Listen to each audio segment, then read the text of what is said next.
So with St. Patty's Day approaching, if you've never had any homemade Irish cream, you are missing out. One of the best gifts that you can give friends is homemade Irish cream.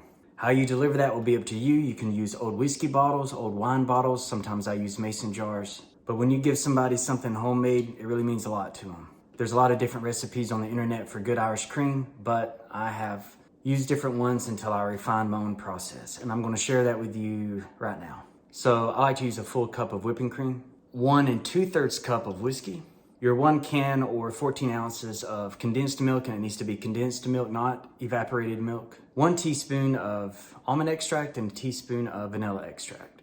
Now, you did hear me talk about 2 tablespoons of chocolate. To make things easy, I take 2 Dove dark chocolate pieces, and they don't melt easily, so if you throw these in a little bit of that whipping cream and throw it in the microwave, it melts pretty well. I throw it in there for about 45 seconds, stir it up. It mixes the chocolate in with the milk because it's all going to end up in the same place anyway. If you don't melt it and you try to throw it in there with a blender, you're just going to have a bunch of chocolate chunks and it's not going to mix very well. I like to put it on for 45 seconds. And you want the drink to be smooth, and the only way to do that is to make sure that the ingredients are thoroughly mixed.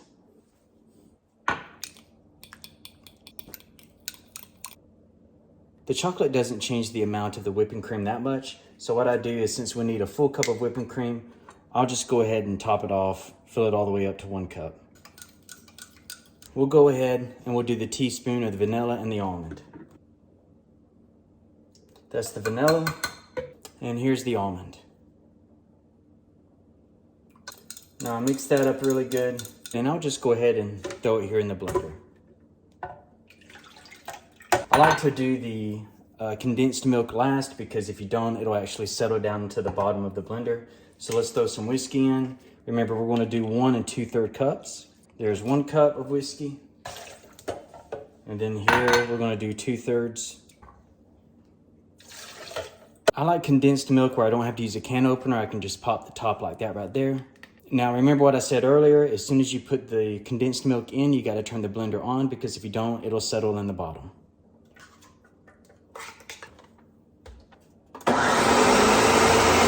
And that's how you make Irish cream. With homemade Irish cream, the colder it is, the better. And since you're using such a large amount of whiskey, you can actually put it in the freezer and it doesn't freeze. But if you have to serve it over ice, there's 2 ways you can go.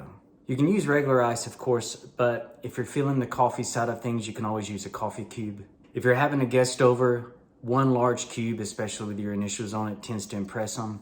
And I don't mean that in an ego way or an arrogance way. I mean, it makes them feel special. Having 1 large ice cube so that their drink doesn't get watered down, and that ice cube having a stamped initial, it just goes a little bit of the extra mile. Now you might be thinking, well, Russell, you're overthinking it, and you're probably right. However, I am in client services.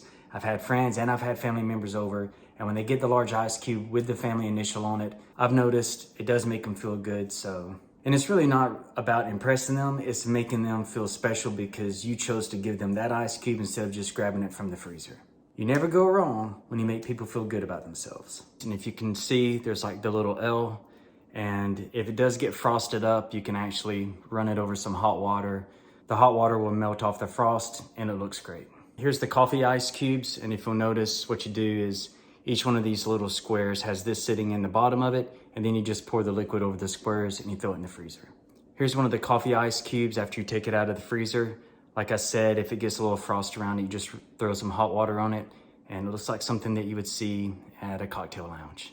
If people like to take the Irish cream and add it to some cold coffee, don't do that. Just serve it to them over one of these cold ice cubes and they'll love it. You think I'm joking, but those large ice cubes are a hit. When you go into any cocktail lounge in Los Angeles, New York, Atlanta, Nashville, and they serve you a gentleman's drink like a Manhattan or an old fashioned, it's gonna go over a big ice cube.